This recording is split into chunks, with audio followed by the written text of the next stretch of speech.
Hello friends, welcome to Nila voice novels. நான் உங்கள் நிலா. இப்போ நம்ம பார்த்துட்டு இருக்க கதை அவனுக்கு நிகரவள், எபிசோட் 13. வாங்க கதைக்குள்ளே போகலாம். ஆனால் தாத்தா பாட்டியும் சரி, ரத்னாப்பாவும் சரி, எங்கள் 4 பேரையும் எங்கள் கையில் இருந்த பிறந்த ஒரே மாதமான அந்த குழந்தையும் மறந்து போயிட்டாங்க. நாங்கள் கூட பரவாயில்ல, 3 வயசான அர்ஜுன் எப்போவுமே 2 அம்மாவோட பாசத்துலேயே வளர்ந்தவன். அவங்க இல்லாமல் ரொம்ப ரொம்ப கஷ்டப்பட்டான். இப்போ குழந்தைய நாங்கள் பார்த்துக்குறோம், உங்களெல்லாம் நாங்கள் பார்த்துக்குறோன்னு சொல்லிட்டு நிறைய பேர் எங்கள் சொத்துக்காக வந்தாங்க. அவங்க கிட்ட இருந்து ஆதி தான் எங்களை பார்த்துக்க எங்களுக்கு தெரியும்னு சொல்லி அவங்க கிட்ட இருந்து எங்களெல்லாம் பாதுகாத்தான்.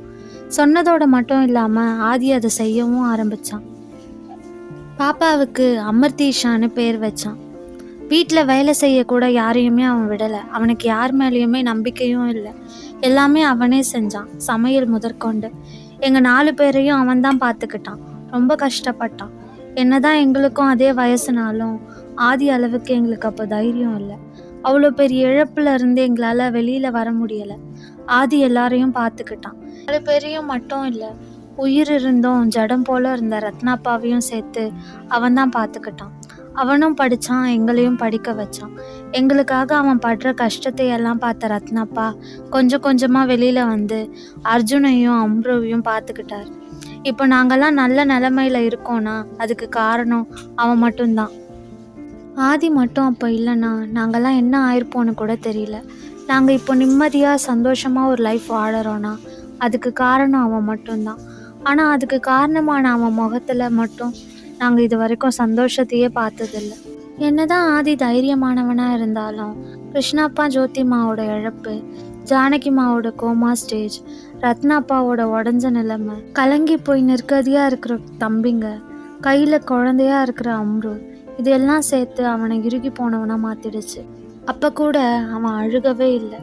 அவன் கண்ணில் இருந்து ஒரு சட்டு கண்ணீர் கூட வரல. ஏன், அந்த நிமிஷத்துலேருந்து இப்போ வரைக்கும் அவன் கண்ணில் கண்ணீரையும் உதட்டில் சிரிப்பையும் நாங்கள் பார்த்ததே இல்லை. அவன் முகத்தில் ஒரு தடவையாவது சிரிப்பை பார்க்கணுங்கிறது தான் எங்களோட ஆசை. எங்களுக்காக அவன் பட்ட கஷ்டம் கொஞ்சம் நஞ்சம் இல்லை என்று சொல்லிக்கொண்டே மித்ராவை பார்க்க அவளோ கண்கள் கலங்கி அமர்ந்திருந்தாள். பார்த்த துருவன், அழாத குட்டிமா, ஆதி ரொம்ப நல்லவன். அவன் அதிகமாக பேச மாட்டான். அவன் ஒருத்தர் மேலே வச்சிருக்க அன்பை வெளியில் காமிக்க மாட்டான். ஆனால் அவங்களுக்காக என்ன வேணால் செய்வான். அவளுக்கு ஒன்றுனா துடிச்சு போயிடுவான், உயிரையும் கொடுப்பான். தேவைப்பட்டா உயிரை கூட எடுப்பான். அவனை மாதிரி ஒருத்தனை மிஸ் பண்ணிடாதடா என்று சொல்லிவிட்டு அவள் தலையை தடவி விட்டு சென்று விட்டான். அவன் சென்றவுடன் சர்வாவும் சென்று விட்டான். அவன் பட்ட கஷ்டத்தையும் அதிலிருந்து வெளிவந்து தன் குடும்பத்தை எப்படி பாதுகாத்தான் என்று தெரிந்து கொண்டவளுக்கு அவனின் மேல் காதல் இன்னும் இன்னும் கூடிதான் போனது. இரவு 12 மணி போல் வீட்டுக்கு வந்தான் ஆதி. வந்தவன் முழு போதையில் இருந்தான். தன்னுடைய ரூமிற்கு சென்று அங்கு சோஃபாவில் அமைதியாக தூங்கிக் கொண்டிருக்கும் அவனின் அம்முவை பார்த்து வெறுமையாக சிரித்தான். அவள் அருகில் தரையில் அமர்ந்தவன் அவள் முகத்தையே பார்த்து கொண்டிருந்தான். அமைதியாக உறங்கிக் கொண்டிருந்த மித்ராவிற்கு தன்னை யாரோ உற்று பார்ப்பது போல் தோன்ற மெதுவாக கண்விழித்தவள் தன் அருகில் இருந்த ஆதியையும் அவன் மேல் வரும் ஆல்கஹால் ஸ்மெல்லையும் உணர்ந்தவள் அவனை முறைத்து பார்த்து, குடிச்சிருக்கியா என்று கேட்க ஆதி எதுவும் பேசாமல் அவளையே தான் பார்த்து கொண்டிருந்தான். அவன் எதுவும் பேசாமல் தன்னையே பார்ப்பதை உணர்ந்தவள் என்ன என்று கேட்க அவளை ஒரு நொடி பார்த்தவன் பின் அவள் முகத்தை பார்த்து, உனக்கு நிஜமாவே என்னை பிடிக்கலையா அம்மு என்று அவன் குளறலாக கேட்டாலும் அவன் கண்களில் அவ்வளவு வலி தெரிந்தது. அதை குழப்பத்துடன் பார்த்தாள் மித்ரா. ஏன் அப்படி கேட்குற, உனக்கு தான் என்னை பிடிக்காதுல்ல என்று மித்ரா கேட்க அவளை முறைத்து பார்த்தவன் அவளை பார்த்து, யார் சொன்னா உனக்கு என்னை பிடிக்காதுன்னு? எனக்கு உன்னை ரொம்ப ரொம்ப பிடிக்கும். இந்த உலகத்திலேயே எனக்கு பிடிச்ச ஒரே பொண்ணு நீ தான். இந்த ஆதியோட மனைவியாக உரிமையானவ, என்னோட குயின்டி நீ என்று ஆதி சொல்ல அதில் அதிர்ந்தவள் அவனை பார்த்து, என்ன உளர்ற தேவ் என்று கேட்க, நான் உளர்றேனா? நான்லாம் ஒன்றும் உளரலை என்று சொன்னான் ஆதி. அவனை பார்த்த மித்ரா, அப்போ நீ உளரலையா? அன்னைக்கு என்னடானா எனக்கு ஃபோன் பண்ணி நான் வேற பொண்ணை லவ் பண்ணுறேன்னு இதே டயலாக் தான் சொன்னேன். இப்போ என்கிட்டையும் இதே டயலாக் சொல்கிற என்று கோபமாக மித்ரா கேட்க, இதில் உளர என்ன இருக்குது? அன்னைக்கும் உன்னை தான் சொன்னேன், இன்றைக்கும் உன்னை பற்றி தான் சொல்கிறேன். இன்னைக்கும் என்னைக்கும் இந்த ஆதியோட மனைவியாக உரிமையானவ தகுதியானவ நீ மட்டும்தான் அம்மு என்று அழுத்தமாக வந்து விழுந்தது அவன் வார்த்தைகள். அவன் வார்த்தையில் இருந்த உறுதியையும் கண்ணில் இருந்த உண்மையையும் கண்டு அதிர்ந்தவள், அப்போ ஏன் அன்னைக்கு ஃபோன் பண்ணி என்கிட்ட அப்படி சொன்ன என்று கேட்க அவள் முகத்திலோ அத்தனை பதற்றம். ஏன்னா எனக்கு நான் லவ் பண்ணுற பொண்ணு யாழு தான் என் அப்பா பார்த்துருக்க பொண்ணு மித்ரான்னு தெரியாது, அதனால தான் அன்னைக்கு ஃபோன் பண்ணி அப்படி சொன்னேன் என்று ஆதி சொன்னவுடன் அதிர்ச்சியின் உச்சிற்கே சென்று விட்டாள் மித்ரா. அவளுக்கு அனைத்தும் புரிந்து விட்டது.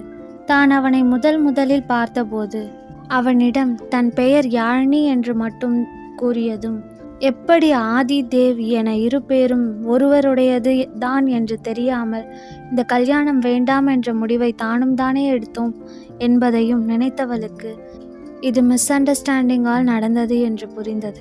20 வருடம் கோமாவில் இருக்கும் தாயின் ஆசைக்காக இந்த திருமணத்தை மறுக்க முடியாமலும் மனதில் இருக்கும் தன்னை மறக்க முடியாமலும் தான் தன்னிடமே அப்படி கூறியிருக்கிறான் என்பதை நினைத்தவள் காதலுடன் அவனை பார்த்தாள். அவள் கண்கள் கலங்கி இருந்தது.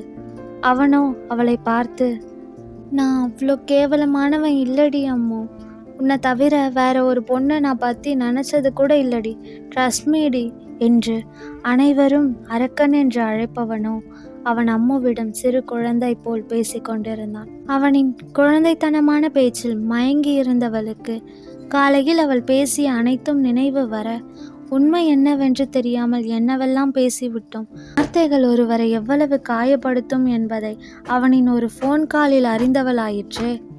அப்படி இருக்கையில் தன் அவனை தானே என்னவெல்லாம் சொல்லிவிட்டோம் என்று நினைத்தவள் அவனை தாவி அணைத்து கொண்டு வெடித்து அழுதாள் மித்ரா. ஏற்கனவே பேலன்ஸ் இல்லாமல் அமர்ந்திருந்தவன் அவள் அணைத்ததும் தடுமாறி அவளுடன் சேர்ந்து கீழே விழுந்தான் ஆதி.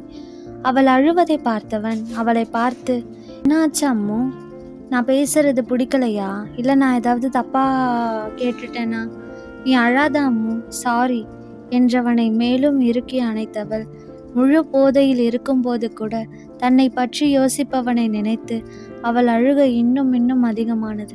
அதே அழுகையுடன் அவனை பார்த்து, நீ இல்லை தேவ், நான் தான் சாரி சொல்லணும், சாரி நான் தான் ஏதேதோ பேசிட்டேன், சாரி தேவ், எனக்கு உன்னை ரொம்ப பிடிக்கும் என்று சொல்ல அதை கேட்டவன் அவளை பார்த்து, மித்ராவை மன்னிப்பானா ஆதி? தன்னுடைய காதலை ஆதியிடம் கூறுவாளா மித்ரா? 2 நாட்களாக துருவனை பார்க்க முடியாமல் மும்பையை ஃபுல்லாக தேடும் வர்ஷினிக்கு துருவன் மும்பையில் இல்லை என்பது தெரிய வருமா? தன்னுடைய திருமணத்தை பற்றி ஆதி மித்ராவிடம் கூறுவானா துருவன்? இதை பற்றி மேலும் தெரிஞ்சுக்க நிலா வாய்ஸ் நாவல்ஸை சப்ஸ்கிரைப் பண்ணுங்க.